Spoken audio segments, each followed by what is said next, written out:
Salam dostlar. Bugün sizə parkour ipi haqqında qısa məlumat verəcəm. Parkour əslində paraşüt ipindən yaranmış çox möhkəm və elastik bir materialdır.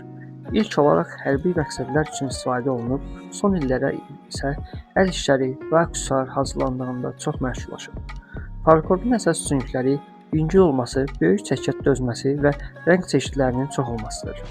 Onun içində bir neçə nazik iç ip sap olur və bu müxtəlif düyün texnikaları üçün idealdır.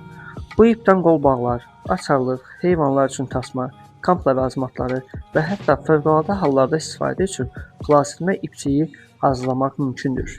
Parkourla işləmək həm asandır, həm də çox kreativdir. Sadəcə bir neçə düyünü bilməklə gözəl və funksional məlumatlar hazırlaya bilərsiniz. Bu arada videonu axıra qədər izlədiyiniz üçün sizə təşəkkür edirəm. Görüşmək ümidi ilə.